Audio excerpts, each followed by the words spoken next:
what made you choose Miami? Because were you here when that idea was coming together, or did this happen when you already moved to Miami? No, so I was actually here. So I had graduated college in December, the dead of the winter, and started my first full time job in January. It's kind of the first time I was really out on my own. Going through school, like you always know what's next. Mm-hmm. Like, you're in high school, the next thing is college. You're in college, the next thing is get a job. Same thing with athletics. You're in undergrad, or I'm sorry, JV. Next thing is varsity. Mm-hmm. Varsity next thing is college. Whatever. But I say that all that to say, the next step was always kind of like outlined for me Mm-hmm. Mm-hmm. until I graduated college. And then I remember I had this thought in my head as I was like driving my stuff back home, like, wow, like this is the first time in my life where my future is kind of undetermined right now. Like there is no the next step is what I choose to do. Like it's all on me now. So, as I'm driving to and from work, and just for some context, my first job was like 65, 70 miles away from my house. What? Up in Libertyville. So you imagine driving from Aurora up That's north a to mission. Libertyville. Oh, trust me. So getting there every day, driving there to and from work, I have a lot of time on my hands to just sit and think. True. And yeah, it got even worse when, like I said, it was in the dead of the winter. So snow's coming down, traffic, accidents, all that. And I was just thinking on my way home from work, like, I don't have any kids here. I don't have a girl here. Like, going through all this stuff, I'm literally choosing to go through this. So, like, I don't have to be here. True. I might as well not be here. So No, instantly, I knew my friend. I had some connections in Miami. Called him up, saying, like, yeah, I'm moving to Miami. And I got home, talked to my mom about it, told her and my older brother about it. They're supportive, but I know in the back of their head, they're like, yeah, right. Right, yeah. They're like, he's yeah, not going right. to do it. No, He's not for real. gonna He ain't gonna jump. Because, like, my family was kind of like the pioneers of the family moving from Chicago to Aurora. Gotcha. Nobody has really, left the area that, we're in. Right. So now me talking about, I'm moving states. They're Right. like, yeah, right. But yeah, sure enough, come July, August, I was out of there. Yeah. So when you first got down there, were you just overwhelmed by like the culture down there, or were you like, oh, and this is where I belong? Because Miami's very fast paced. I love Miami. Very fast paced. Yeah, it's one of And my that's- favorite places. I don't know if I could live there. I would. I don't If know I if was I younger, could. I think I could do it. Yeah. But now it's just for an old soul like myself, it might be a little too much for me. You I couldn't be gotta with get the- in and get out. You couldn't be with Get the in and button get out, up, you know? button up, Huh? open button up. Yeah, Yeah, that's open the up, go-to. you know. For real, bro. Let the chest hairs hang out. Yeah. I got a little taco meat. Yeah. A little taco meat. Yeah, but no, to answer your question, I really like you said, I think it was instant fit. Like I knew I just fit right in. I remember going back to kind of like my first job when I was living up here. I walked in that first day of work, like took a look around, instantly thought, there's no way I'm doing this for the next 40 years. Like, there's absolutely no way. That's tough to swallow too. Tough For to like swallow. you're like, dang, 40 years. Man, just sitting behind I literally just came from, having the time of my life in college. Right, You know what I'm right, saying? right. Now Yeah. I'm Right. at a desk, surrounded. I'm like, surrounded by like people 20 years older than me. Yeah. Just They look miserable, you know. man, I promise you, I got home that night, instantly Googled how to become rich. Like, Yep. Right now. no, for real, I had to make some shake. Yeah. What'd you learn in Miami? Like, did you get homesick at all, or did you learn No. right away? Like, man, I ain't never going back. No, there was no chance I was going back. But I will say, stuff got real very fast. Like I said, that was kind of my first experience adulting. Yeah.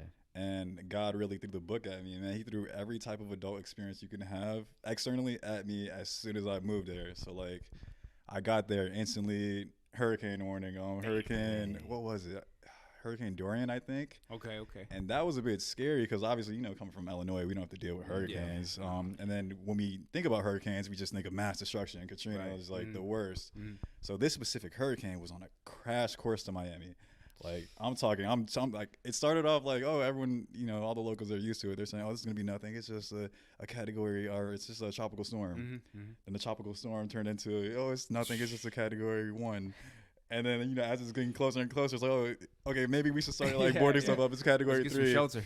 Yeah. And then like just watching the tracker, I'm watching the tracker like a hawk every day. It's just getting closer and closer. Direct crash course to Miami. All of a sudden, the day it's supposed to hit, it takes like a 90-degree angle straight up north and dives in Miami. Oh man. Like, I mean, it's granted the locals actually, I will say like the locals weren't worried, but this specific one, they were definitely worried. Like driving around Miami, you would thought the apocalypse happened, bro. Dang.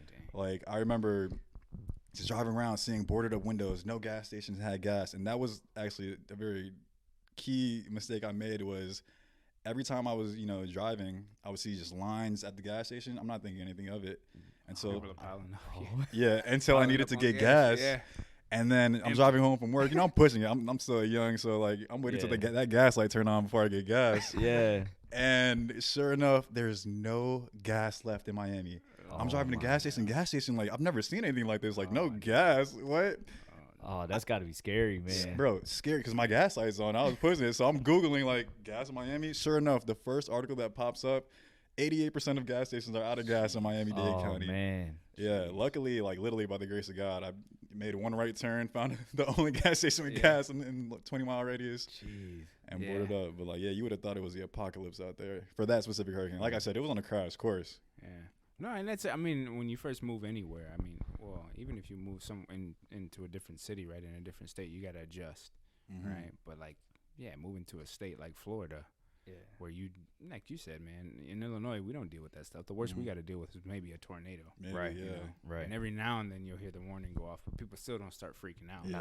No, people don't freak out. And that's kind of how it is with hurricanes down there. Like, it's like they're like, even with all that being said about the apocalyptic stuff, we had a roommate who was a Florida native. I'm telling this man, like, bro, I'm doing all this research, like how to prepare for a hurricane. They're talking about getting sandbags, boarding up your windows. I'm telling him, like, bro, we need to do something. I just bought all this stuff. Like, I just moved in there. I'm like, bro, like, this is all about to get wrecked. Like, we got to board up the windows. He's chilling, bro. Like, he's like, nah, like, bro, we're relax, man. We're gonna go clubbing right after this hurricane party. That's what they call it. We'll be outside. We'll be at the beach. Yeah. And I mean, sure enough, he was right, but damn. So did any of those situations make you question your decision? Still, nah. No, like, you were just like, I'm gonna live through it. I'm good. Yeah, like after it hit, like I said, that was my first month living in Miami, but still, like the pros absolutely outweighed the cons. Like Florida has a bad rap for being crazy or whatever, but it really isn't as like. Chicago is pretty crazy if you really think about it. Chicago can get crazy. So it's crazy anywhere nowadays. Yeah, exactly, it's crazy anywhere. But still in Florida, man, like the weather, you really just can't beat not having to check the weather ever for real. Like the only time the weather would play a factor in any of your decisions is if it's raining.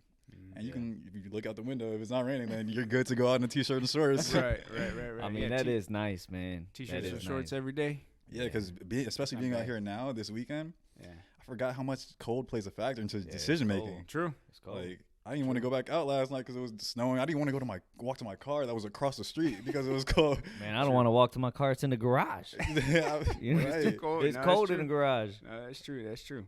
All right, man. And like one of the things I wanted to ask you too, like when you moved down there and you're saying that you had to adjust and adapt and whatnot. I know that you did have to come back for a brief second. Like you did have to come back here and then you moved back down there again, right? Yeah. So the second time when you moved back, did you feel like you had a better sense of even self? Were you more grounded in it? Oh yeah, absolutely. I kind of felt like almost like a pro, but like moving back home the second time around. The first time around, the only reason I did move back was because like I kind of wanted to get out of the house I was living in, but the housing market around that time was crazy. I didn't have to leave the house I was in, but it wasn't for me at that point. But yeah, once I moved back, I thought I was going to be back for a lot longer than I was. I had initially planned to be back home for a year, save money, stack up. I was probably only back for like 2-3 months. Yeah, I was going to say, man, because I remember you coming to the shop and you were like, yeah, man, I'm probably going to be here, like you just said, for like a year. The next thing I know, you're like, yeah, I'm gone, man. My flight leaves today, and I'm on my way back. So yeah, I'm out of here. Yeah, let me get a quick fade real quick. Yeah. Right, I had to get back right one last time. No, man, that's dope, man. That's dope. And since you've been down there, man, and just from I've been able to follow you like via social media and whatnot. You've gotten to do some pretty cool things, man, and have some pretty cool opportunities. And you've put yourself in some spaces, man, that a lot of people are either.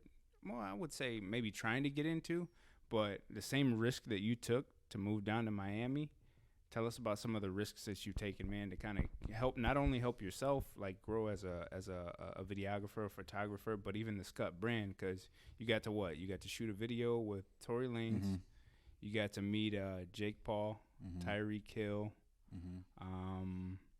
I think Jake Paul even shout out to Jake Paul for rocking the Scut Yeah, the brand hat. specific Yeah, he hat, rocked yeah, he yeah. rocked that one specifically, right? Yeah, yep. Man, that's what's up, man. That's exciting. Man, that was very exciting. So how that came to be was an old college teammate. She's like an influencer now. She is also now, since she's an influencer, she's signed to Tyreek Hill's clothing brand as a affiliate. Dope. So they just opened up a store in Aventura Mall, which is pretty local to Miami. And they were having an event there. Jake Paul, he was a guest on the podcast they were hosting in the shop. Oh, nice. And so she's telling me she knows I have the brand. You know, we're real close. So she was like, "Yeah, bro, like, I can get you in." It was a very exclusive event, but she was like, "Yeah, I can get you in. You know, you should definitely try to push her close to Jake Paul." So I'm thinking like, you know, this is regular to her. Yeah. The whole time I pull up, like she's acting like a fan. She's like, "Bro, this is Jake Paul right here." So I'm like, "Oh, so like this isn't like a done deal. Like I really have to like, you know, approach him. Like I thought she was gonna make the connection, the introduction. Yeah. Oh, But no, she I mean, she did all I can ask for is just put me in the room. Right. Yeah. So yeah, once they wrapped up the podcast, I'm thinking he's at least gonna like, you know, sit and mingle because like I said, this is a pretty exclusive event, pretty intimate setting. So like I'm thinking that, you know, I'll be able to just brush shoulders with him and then maybe start chopping it up. Nah, man, he finished the podcast and he was out. He seems like a busy dude. So like, he was. Well, at out. that time, he was having like a bunch of big, fights. Exactly. Well, maybe not necessarily back to back, but I know he was doing a lot of promoting. Yeah. You know, for those fights that he was putting. Yeah, you could tell he was on the schedule about how he's moving. So like, once I saw him, like, you know, he took some pictures with some people.